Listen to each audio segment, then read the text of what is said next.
welcome back to This Week in Video Games. It's episode 103. My name is Tom Kershaw and this is a podcast all about the world of video games.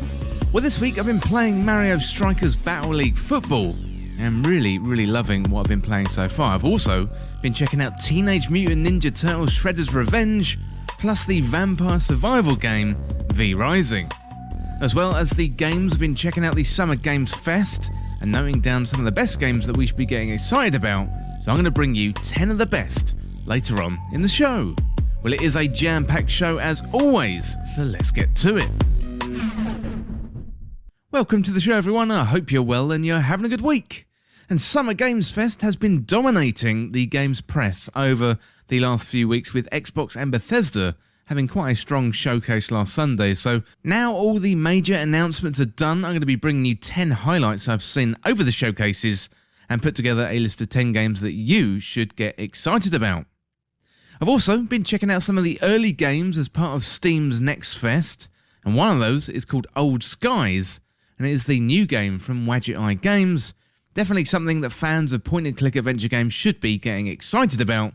And also, I've been finally getting into V-Rising, the new vampire survival game currently in early access, so I'll bring you my thoughts of that later on in the show. So all that, plus Mario Strikers and Teenage Mutant Ninja Turtles Shredder's Revenge, all to come on a very busy episode of the podcast. Now, before we get into it, it'd be great if you could leave a review over there on Apple Podcasts. Really helps the podcast get some more eyes on it. I do have a link in the podcast description if you like the show and want to leave a review. I'd really appreciate it. Plus, I'll read out that review on a future episode of the podcast. And also, if you want to support the show further, check out This Week in Video Games on Patreon and check out all of the Patreon benefits. Okay, that is my waffly intro out of the way, so let's get into what I've been playing this week. So this week I've been playing Mario Strikers, the updated football game which is basically FIFA crossed with Mario Kart, and that one is from Nintendo. It's a really good game, and it's got its hooks right into me. I'm going to bring you that review first up in the show. Well, another game I've been looking forward to has been released, and that one is Teenage Mutant Ninja Turtles Shredder's Revenge. I was a huge fan of the Turtles when I was a kid, and this one is a hefty dose of nostalgia. It's great fun, plus it's on Game Pass too. So if you got that service, it's very easy to check out. But first up, let's check out my review of Mario Strikers Battle League Football.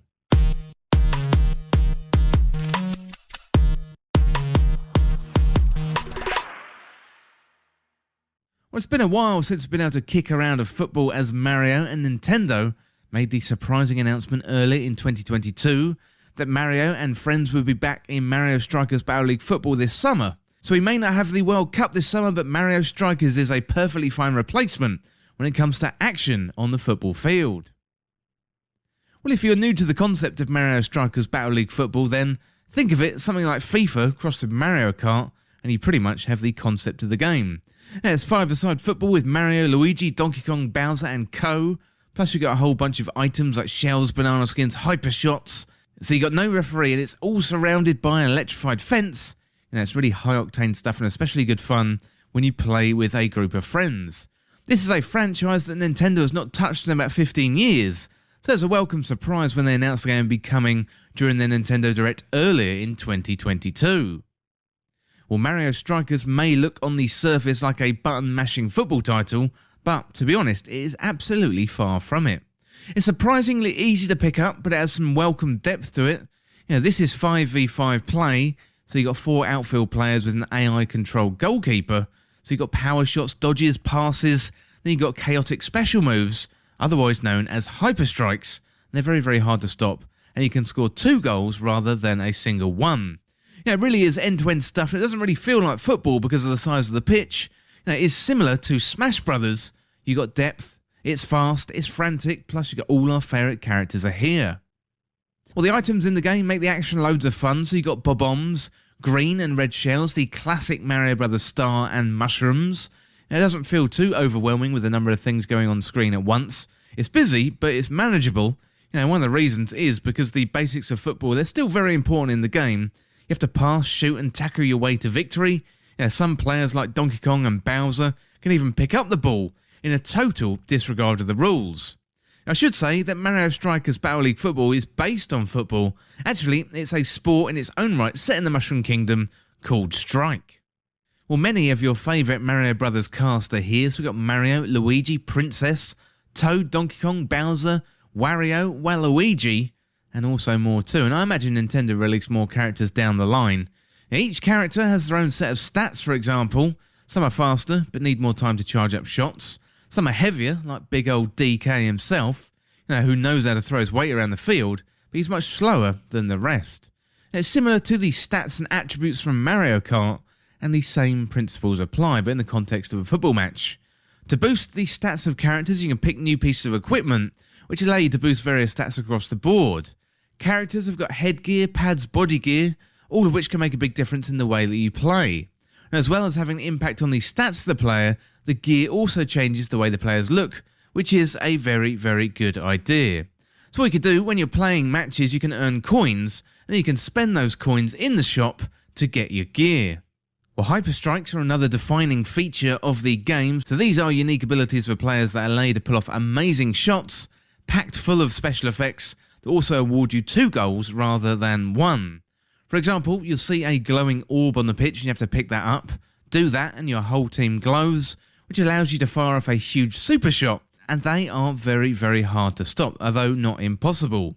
Hyper Strikes range from huge whirlwind, from Luigi, to Peach simply making the other team fall in love with her so they can score own goals. And the game is mechanically good as a football game, but it's also got personality and charm, much like Princess Peach herself. Well, there's different game modes too. You can play both on and offline. So if you don't want to jump online, then you've got the cup battles where you play in a tournament against AI enemies to try and win the cup. And the tournaments, they're fairly short, but all in good fun. So it's all a good training exercise when you play against other players, and that's really where Mario Strikers comes into its own. Playing with a group of friends really, really spices this game up. And you can play with up to 8 players together on a single Nintendo Switch in local co-op play. Yes, that's up to 8 players. That's really, really good. It's going to be great taking around to a friend's house and play. Unfortunately, you can't control all the players on the field, as the goalies are always AI characters, which would make it a little bit more of a competitive game if you could control them. But goalkeepers aren't the most intelligent of AIs either in the game, leading to easily preventable goals more often than not. So I had a situation the other day where the goalkeeper just simply threw it out to Peach. She jumped up, gave it a bicycle kick, and I was 1-0 down. It was very, very disappointing. Well, back to the game, but the online multiplayer is perhaps the most fun that you can have with the game. You can manage your own Strikers Club, where you and your friends can take on other clubs to compete in ranked playlists and get seasonal rewards. Previous titles in the series had very limited online capabilities. This is still Nintendo. They're not really the masters of online. However, with that being said, Mario Strikers is a very good effort. I didn't have any issues connecting with other players or any issues when I was playing the game itself. Now, it feels good. There wasn't much latency, and the overall online package for Mario Strikers, I think, is very, very good indeed. Well, Mario Strikers Battle League Football is a great football game with a star-studded Nintendo cast on the Switch. It shares much of the DNA with Super Smash Bros. Ultimate as it does with FIFA. Plus, I think this is actually much better than Mario Golf or Mario Tennis, also found on Nintendo Switch. This is faster, more frantic, it's more fun. Throw in a great online system, plus gear and reasons to come back time and time again. I think you'll get plenty of value out of Mario Strikers Battle League Football. Well, the game was developed by Nintendo, is published by Nintendo, is available on Nintendo Switch, and was originally released on the 10th of June, 2022. Well, that is it for my review of Mario Strikers Battle League Football. I think it's absolutely fantastic, and I can see this game being played until the end of the year, and it's going to be interesting to see where this one lands on my top 10 list for the year. At the moment, I reckon it's competing there for top 5. It's really, really good fun. I just really want to keep going back to it. So yeah, definitely recommend. If you are a fan of football and a fan of Nintendo, this is the perfect combination. Definitely recommend you going out there and getting it. Well, talking about one game I was looking forward to in the summer to another one, and this one is Teenage Mutant Ninja Turtles Shredder's Revenge. I've been looking forward to this one since it was announced. It's finally been released. So let's take you over to my review of Teenage Mutant Ninja Turtles Shredder's Revenge.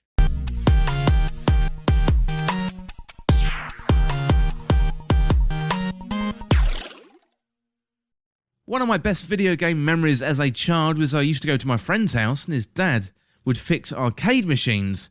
We spent hours in his garage sitting on stools in front of various machines. So one time I went round there and he said, you know, we've got Teenage Mutant Ninja Turtles, the arcade. And basically, over the weekend, we did little else.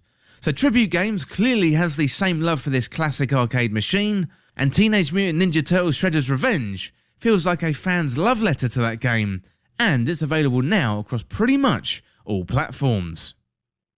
I was big into the Turtles when I was a kid, so I still have photos from me from Christmas morning with Turtles action figures. I remember playing the Turtles arcade, Turtles on the NES, which was surprisingly hard, and then also getting the Turtles in Time on the SNES, which used the Mode 7 graphics when it came to throwing enemies at the screen.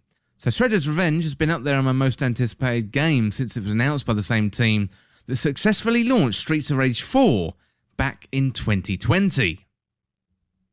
Well, Shredder's Revenge has all the characters and then some. Got Leonardo, Donatello, Michelangelo and Raphael. Plus I've got April, Splinter and Casey Jones as playable characters to support our heroes in a half shell. What's more, you can play up to 6 players in co-op mode, which is something that I've not seen before. The 4-player co-op was common in the arcade with the side-scrolling brawlers like The Simpsons, X-Men and the original Turtles arcade, but 6 players are above and beyond, and it feels really, really good. This new iteration of the Turtles scrolling beat-em-up adds some new features into the mix as well. It still is quite button mashy, as are all scrolling beat-em-ups, but you got combos and challenges to keep things fresh. That adds a modern take on the combat.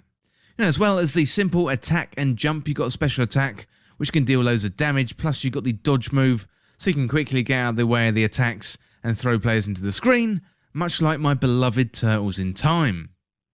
Now, each player has an attack meter, which you fill up by attacking and dishing out combos to the Foot Clan. And the aim is to fill the meter to the top, and then you can unleash your super attack. However, if you take damage, then the meter will reset. The super move added to the range of attacks you'll be able to dish out really helps, especially when you come up against bosses. And Tribute Games don't mess about with the successful formula too much. You know, they are clearly fans of the original games, but there's nice new additions here like the super attacks, interactive environments which can really help you out when you are in a tight spot. There's 16 levels in Shredder's Revenge and a nice array of environments. You've got the classic New York streets and sewers, plus jump to the past like Turtles in Time, and Tribute Games have crafted some brand new levels too. For example, one that takes place in a zoo. You have to contend with the escaped animals as environmental factors. Then you've got classic levels when you're on a skateboard and you have to dodge cars and things like that. So each level has different environmental items you can use for damage and use to your advantage. And I spent way too much time hitting all the cones on the street level, plus you got the classic fire hydrants too. Broadly speaking though, you've got 2 types of level design. One where you are walking from left to right in a fight, fighting a bunch of the Foot Clan, then ending up with a boss. Then you've got the other one when you're travelling on a skateboard or a hoverboard, fighting some enemies while trying to avoid cars or other projectiles coming towards you. So it may not be new, but the levels are really well crafted and put together brilliantly in this package. So the soundtrack is one of the best it's going to release in 2022. It includes some of the classic songs from the original game, plus new tracks as well. So artists like Ghostface Killer and Mega Ran have created original tracks for the game, including the new classic Mutants Over Broadway. And music feels right out of the 90s and is perfectly placed in Shredder's Revenge. Also, the team managed to get the original voice cast back, which is really, really good, and good nostalgia if you are fans of that cartoon. Well, the Turtles are the star of the show, and the developers have done a really good job to make them feel like they've got unique characteristics. So Leo has got his twin katanas, Donnie's got his bow staff, Mikey's got his nunchucks, and Raphael has his twin sai. My favourite in the old Turtles game was Donatello. You know, he's a scientist, a computer-loving nerd, but also he had advantage over the others because of the bow staff. He had a longer reach than the rest of the weapons. Here, in Shredder's Revenge, they do have other distinguishing features too. Leo, for example, has a flipping somersault. Mikey can bounce off enemies with dive kicks. Raphael has a Brock Lesnar-style suplex. And Donnie still has a super long reach with his weapon. Splinter, April and Casey Jones, they're great additions to the cast as well if you want to take a break from the Turtles. You know, Splinter is a martial arts expert and scratches his opponents. April uses her TV camera equipment, and Casey Jones has a range of weapons like a hockey stick or a golf club. Well, Teenage Mutant Ninja Turtles Shredder's Revenge can be played solo or as a group of players in local co-op or online. So when you play solo, you have a few extra AI players thrown in there for good measure to help you out, and you will probably need it too. The game scales with the difficulty depending on how many players you have in the game, and it doesn't really feel oppressive at all. The difficulty works well, plus you've got the choice of easy, medium and hard difficulty. There's a couple of ways to play the game. You've got the main campaign mode where you play through each of the levels and select them in an overworld, much like you would in Super Mario 3 or Super Mario World. Then you've got the classic arcade mode, where you only have a certain number of lives, making it feel like the classic arcade days. The game isn't too long. It probably could be completed in roughly 2 hours or so. And if you've got any sense of nostalgia for the classic arcade titles, I recommend giving it a playthrough. Well, Shredder's Revenge is a fantastic trip down memory lane for fans of scrolling beat-em-ups and mid-90s Turtles culture. Playing through the game took me back to playing the arcade games with friends when I was a kid, plus getting the Turtles in Time and other classic Turtles games on the NES and the SNES. I don't know what it would be like playing these games without the nostalgia. However, there's modern touches here like the combos and challenges, plus one of the best soundtracks you're going to hear in 2022. So it's also available on Xbox Game Pass and PC, so if you've got that service, you can jump in right away. Well, the game was developed by Tribute Games. It was published by Dotemu. The platforms are Xbox, PC, Switch, PlayStation, and I reviewed this one on PC. It was originally released on the 16th of June, 2022. Well, that is it for my review of Teenage Mutant Ninja Turtles Shredder's Revenge. Absolutely fantastic, a real nostalgia trip, and also add something to the scrolling beat-em-up genre as well. Really, really good fun. I reckon this is going to be a high bar for any that has to follow, though I am looking forward if they do decide to re-release the X-Men or maybe even the Simpsons arcade game. They've done Streets of Rage 4, they've done Teenage Mutant Ninja Turtles. Also, we've got the Cowabunga Collection coming out later on in the year. So we're not done yet with Teenage Mutant Ninja Turtles for 2022. That Cowabunga Collection looks really, really good too. Well, that is it for Shredder's Revenge at the moment, but next up, let's have a look at the all-platform charts.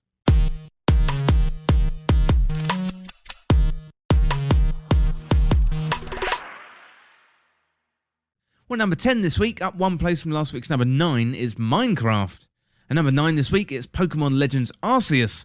That is down 3 places from last week's number 6. And number 8 this week is Mario Kart 8 Deluxe, down 3 places from last week's number 5.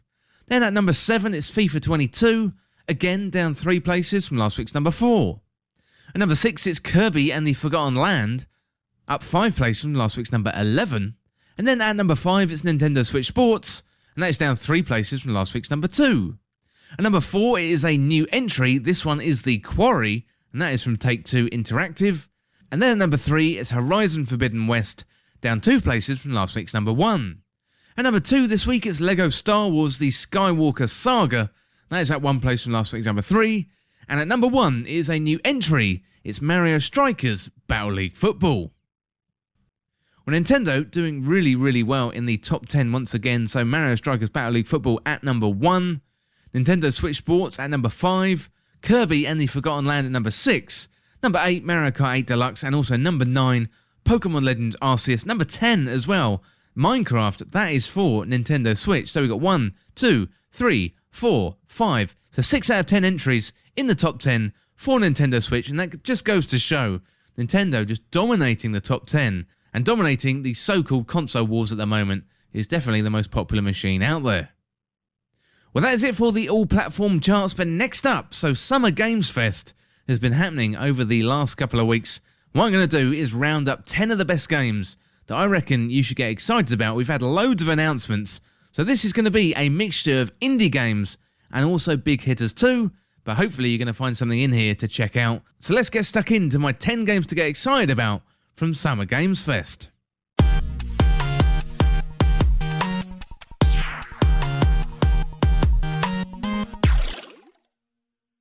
Summer Games Fest 2022 has come and gone, and we've had a few hits and misses this year.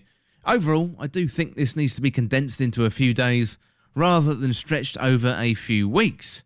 However, we still had a few announcements to be excited about, and today I'm going to check out 10 of the best games to get excited about from Summer Games Fest 2022. Well, first up is Metal Hellsinger. So originally set to launch in 2021, Metal Hellsinger is a rhythm FPS, and you blast your way through hell to the headbanging vocals of artists from Arch Enemy and also Dark Tranquillity too. So now the developers, The Outsiders, and publisher Funcom, they've decided to move the release to 2022, and I do think it's coming out in September in order to meet the high expectations for the game, and it has been really good. I've heard loads of hands-on impressions from Summer Games Fest, and everyone is absolutely raving about this game. So first announced in June 2020, Metal Hellsinger immediately caught the imagination of gamers and pundits. So it features an immersive and innovative way of incorporating music in games through the use of layered tracks. So each level has its own song, and every song is divided into multiple layers, and your performance impacts how many layers of the song will be played at a time, starting with the atmospheric background music and ending with the powerful metal anthems. Well, next up we have Cocoon. So this one is a brand new offering from Playdead, the studio behind Limbo and Inside. So it's a top-down puzzle adventure set to come out next year, and Cocoon is a unique take on the puzzle adventure genre, where each world exists within an orb that you carry on your back. Wrap your head around the core mechanic of leaping between worlds and combine, manipulate and rearrange them to solve intricate puzzles. You can interact with alien environments and biomechanical devices left behind by an ancient civilization, and journey through unique and diverse biomes from industrial structures to massive organic caverns, and discover how they're connected to one another. Each orb has an ability that can be unlocked, and thereby tune the orb into a unique tool for you to utilise within other worlds. Well, next up, this is probably my standout game from Summer Games Fest, and this is WrestleQuest. It's an indie wrestling RPG. So in WrestleQuest, players assume the role of a young wrestling hopeful on his quest to become one of the all-time greats, while he powerbombs, slams and suplexes his way to the top. So inspired by the icons like the legendary Macho Man Randy Savage, our hero must immerse himself in the world of professional wrestling. It's not only going to test his athleticism, but his will and also his conscience too. This one also has some licensed wrestlers in it, so we've got the Macho Man Randy Savage, Andre the Giant, Jake the Snake Roberts, and also Diamond Dallas Page too. Well, next one is my first big hitter, and this one is Starfield. So the Xbox and Bethesda conference came to a close with an appearance from Todd Howard and a muchly anticipated update on the space RPG Starfield. In an extended reveal, Bethesda showcased chunks of the gameplay, explorable areas, as well as a robust character creation, skill trees, and also crafting systems. Starfield doesn't have a solid launch date just yet, following the delay, but it's expected sometime in 2023. So yes, this one does look like another Bethesda game, but I reckon it's got real promise. So we've got over 1,000 planets to explore and 100 systems, and I reckon if Bethesda get this one right, it's going to be really good. So looking forward to this one, I've definitely added it to my watch list. Well, next up we've got Wo Long Fallen Dynasty. So Team Ninja is currently working on Wo Long Fallen Dynasty, a new action title set to release in early 2023. So Wo Long is a Souls-like set in China's Three Kingdom period. It's a collaboration between Team Ninja and Koei Tecmo, famous for its Dynasty Warriors series. So the game began development following Team Ninja's Nioh, so shares much of its Souls-like DNA. I've got a quote here from Team Ninja, so they say, "Making it a challenging game was something we had decided from the beginning," said producer Yasuda. "With all the legendary heroes of the Three Kingdoms period, it can come across as somewhat campy, but in reality, it was a time of war and devastation. It was a dark period in which people were constantly fighting, which is a great match for the Souls-like genre. Being set in China, Wo Long is more massive in scale compared to our previous game set in Japan, which allowed us to show a more severe and dark world. Well, the same can be said for the difficulty. There's no doubt this will be an extremely challenging and demanding game, but we come up with new ways to approach that difficulty. So in that regard, players can look forward to a type of satisfaction that wasn't present in earlier Team Ninja titles. So following the huge success of Elden Ring, as well as other Souls-like games this year such as Tunic and Sifu, means high difficulty isn't enough for the game to stand out and catch attention. It needs to balance difficulty and fairness, while also bringing unique elements too. Well, really looking forward to Wo Long. Looks really good, and obviously they've got a really great team behind that game. So looking forward to that one coming in 2023. Well, next up we've got another big hitter and also another hit of nostalgia for me. This one is Street Fighter 6. So, announced earlier this year, Capcom showed off their first gameplay for Street Fighter 6, and also loads of people got hands-on at the event which Jeff Keighley put on at the Summer Games Fest. And I think that event was called Days of Play, so it looked really, really good. So this one is slated to arrive sometime in 2023. So simpler controls will let you improve your offense and defense. So with good timing, you can unleash attacks with flashy visuals, allowing you to experience the thrill of the fight even more. The engine that powers the drive system is available as soon as the round begins, allowing you to fight to your liking. So if you spend your entire drive gauge, you'll enter a burnout state with a big disadvantage, but it's also going to replenish automatically, making meter management key to the fight. Understanding the system in depth, including when to be conservative and when to gamble, allows for deep and high-level battles. Well, Street Fighter 6 also offers a new control mode to play without the need to remember difficult command inputs, allowing players to enjoy the flow of battle. So players who are delving into the world of Street Fighter for the first time, or those who haven't touched a fighter game in years, can jump right into the fray. Of course, the traditional control types of the series are still available for players who enjoy it.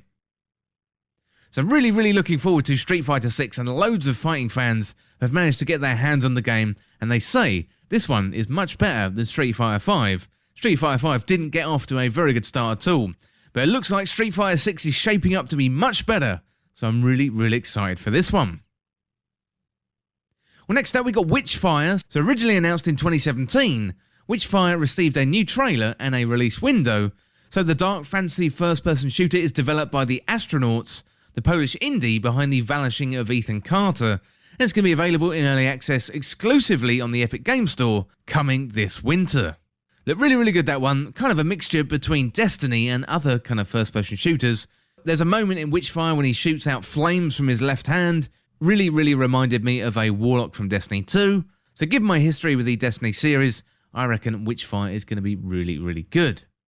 Well, next up we got Cassette Beasts. So although this one was announced a while ago, this one got a demo during Steam's Next Fest. So collect awesome monster forms during a turn-based battle in this indie open-world RPG, so you can combine any two monster forms using Cassette Beast Fusion system to create unique and powerful new ones.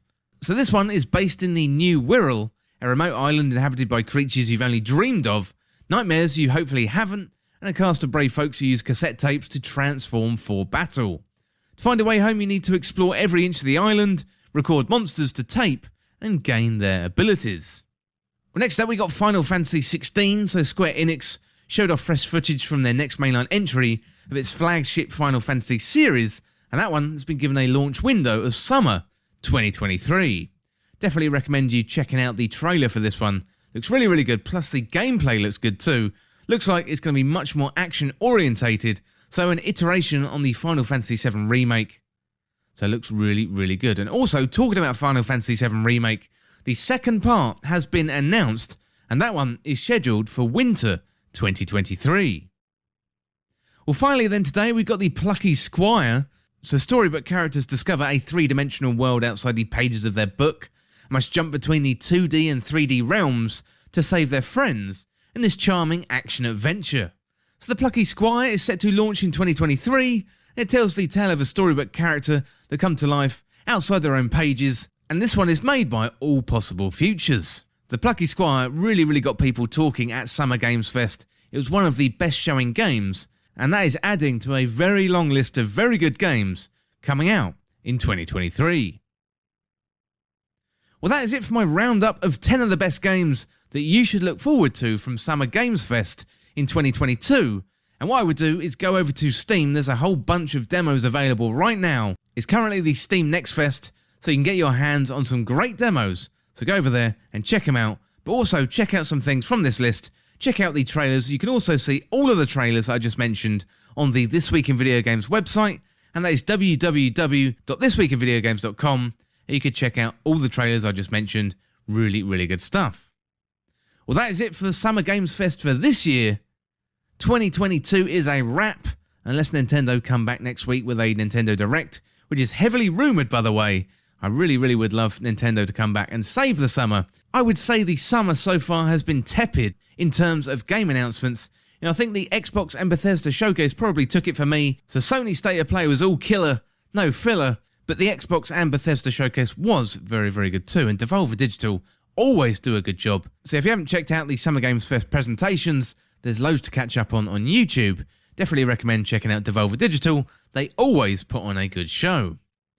Well, that is it for Summer Games Fest for 2022, but next up, let's check out my first impressions of V Rising.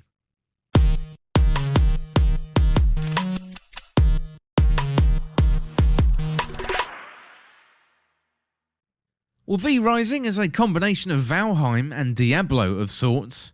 You got all the features of a great survival game, plus some of the great RPG action thrown into the mix. Well, V Rising has got off to a great start in early access, grabbing the attention of some of the top streamers in the world, and today I'm going to round up my first impressions of V Rising. Well, in V Rising you play as a vampire where your kind has been ushered away through forced by humankind, left to fight for scraps. There isn't a great deal of storytelling in the game, it's much more focused on the gameplay at this stage of early access. A compelling story could be added later on, but for the time being it's a fairly bare bones experience, but I do think that's okay.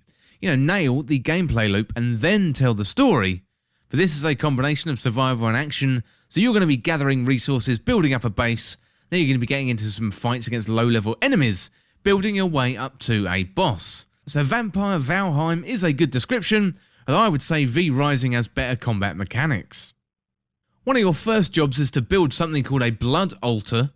Paired with this is a list of tasks, and they are mainly enemies to kill. If you do this, then you unlock new abilities and tech to allow your vampire to build up a better base. Your experience in V Rising is going to vary depending on whether you play with friends or solo. For example, gathering resources and materials is a fairly slow process solo, so if you've got a bunch of friends to hang out with or even do it for you, well, that makes the whole process go much faster and definitely is much more fun. That doesn't mean though you can't play solo, you definitely can, although you're going to have to set up processes for the gathering and the refining of materials. Gathering and refining materials is a big part of V Rising at the moment, and perhaps this is going to change and evolve as the game goes through the early access process. It starts out fun but quickly descends into repetition if you're not careful, and you have to wait for the refining processes to complete, and that means you're going to be off out gathering and collecting more in no time at all. For those who like these survival games, then you will be in your element. For those who don't enjoy this type of survival, may get turned off quite quickly. But if you do end up playing solo, you can sweet talk NPCs to help you out, and that takes some of the sting out of the gathering, collecting and also the refining too. Well, there is a PvP element to the game if you play on public servers, so you can take on other vampires and attack enemy castles, and combat in the game is really, really good fun. It feels responsive and it reminded me of Diablo and Lost Ark in terms of skills and abilities. Well, the feel of the combat is really good too, which is so important, especially when you're often completing repetitive tasks. Games like this can live and die on the feel of the combat, as most players will put up with repetition if the game feels good, and you get your power fantasy. Well, here you're taking on the role of a vampire. Personally, I'd much rather do less collecting and have a bunch of underlings do it for me, but perhaps this is later on in the game and I simply haven't got to that bit yet. But back to the combat, it feels good and you can build your vampire in a variety of ways to cater for different playstyles. For example, if you want to focus on healing, you can definitely do that.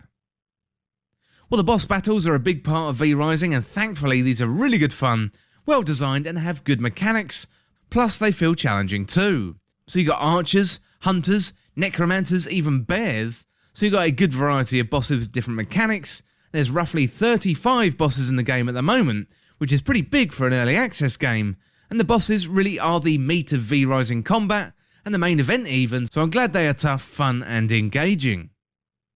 Well, the environment is interesting too. We've got a day and night cycle, and it's in your interest to hide during the day and come out at night because the sun, well, as a vampire, that definitely isn't your friend. Stay in the sun too long and your health will start to deplete, so it is possible to move around in the daytime, but you have to be much more careful and pay attention, whereas at night you can move about more freely. It's nighttime when you really start to live the vampire fantasy. You've got the blood meter, which needs to be topped up regularly, so that serves as your health, and you'll want to replenish your blood often. Different enemies have different blood too, and that gives you a certain short-term ability, like high damage resistance and other benefits as well. Blood quality is a large factor in these bonuses, So the better quality the blood, the better the bonus. So hunting and gathering is a large part of V-Rising, as we've talked about, but also you've got the base building too. You've got a castle which you can develop, you can decorate it and generally build it up to be the best looking vampire castle it can be. And then you've got loads of cosmetic items that you can add to your castle, plus you've got treasure chests that you can recycle items into and make materials. So it's really, really good fun, and you can see this part of the game be developed even more in the future. For now though, it's just enough to keep me coming back for more. Well, V-Rising is an early access hit with audiences. Personally, I don't seem to get a well too long with survival games, so I don't think it's going to be a long-term game for me. However, if you want to live out your life as a blood-sucking vampire, hunting victims in the night while also building up your vampire castle, then you really can't go wrong with V-Rising. So it's an early access at the moment, it's gained a bunch of traction, and I can see this one only getting better with time. I would say it's a better experience with friends, as this could be a great social hub of a game.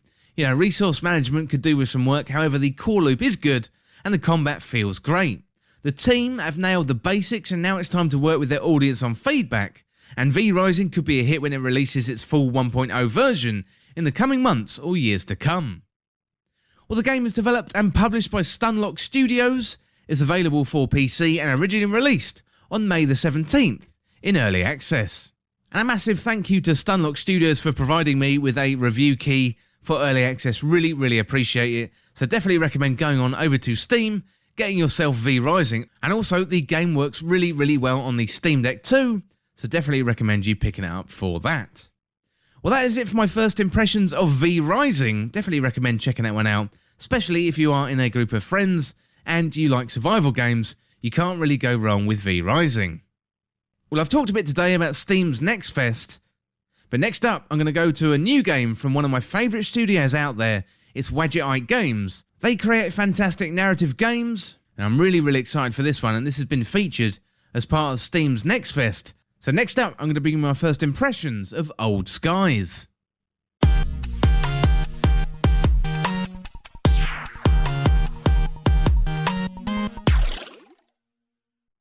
Wadjet Games are the masters of point-and-click adventure games, so when they announce a new project, I'm definitely the first to jump in and try it out. So during Steam's Next Fest 2022, Wadjet Games have a demo available for their next game called Old Skies. Well, today I'm going to bring you my first impressions. Well, Old Skies follows in the footsteps of other great narrative adventure games from Wadjet Games, like Unavowed, Techno Babylon, and the Blackwell series. So Old Skies levels up the graphics, the music, and the audio work to new heights, helping make Old Skies even better than the games that have come before it.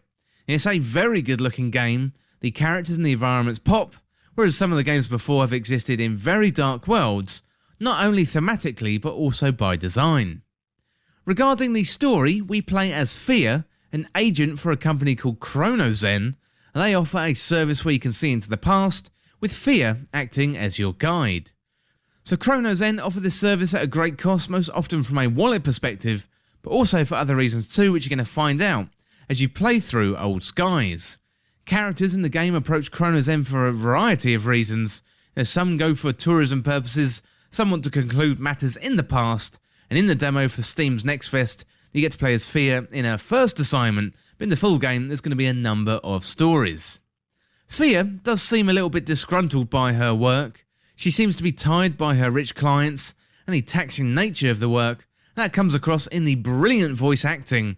So Wadjet Games always bring their characters to life with amazing actors, and Old Skies is no different. Fia has to balance the customer services role, looking after the clients and making sure she doesn't mess with the strands of time, plus also leaving them satisfied if possible, so they may come back to Chronozen in the future. Well, from a gameplay perspective, Old Skies is a point-and-click narrative adventure game, so you're going to be gathering items, reading dialogue and collecting clues from NPCs. Environments are there to be explored, and other characters are there to be interrogated, plus you've got plenty of puzzles to solve. The puzzles aren't obtuse, but they're not obvious either, and they're also not too simplistic, so they had me challenged but not to the point of frustration. There's always a delicate balance in narrative games like this, and Old Skies appears to be right on the money in the demo. The puzzles also work seamlessly with the narrative. Sometimes it can feel a little bit disjointed if you're taken from the main narrative beats to take on a puzzle, but both the gameplay and the narrative are woven together here really well, making this a seamless experience. Well, the demo offers a great preview of Old Skies, and I'd recommend trying it out. If you're a fan of the genre, then I'd go ahead and put it on your Steam wishlist, as this one promises to be a great addition to Wadjet Eye Games' back catalogue. And as well as the excellent gameplay in the demo, so Wadjet Eye offer up some developer commentary, which offers some insights into the development of the game, the design, the execution. So there's an option to play the demo with the commentary on and off. So the demo is worth a couple of playthroughs at least, if you're a fan of Wadjet Eye's work. Plus, if you're interested in knowing more about game development and the process, this insight is absolutely invaluable. Well, Old Skies is the next game from Wadjet Eye Games, and I remember seeing Dave Gilbert speak at Adventure X in 2019, where he gave a talk on a game jam that saved his soul. Well, this appears to be the product of that game jam, and it's great to see Dave and the Wadjet Eye team creating games once again. Yeah, they've published some excellent games in the last few years like Strangeland, but this one is a return to form for the team, and I for one am very, very excited about Old Skies. Well, that is it for the moment for Old Skies, but next up, let's have a look what we've got coming out in the next few weeks.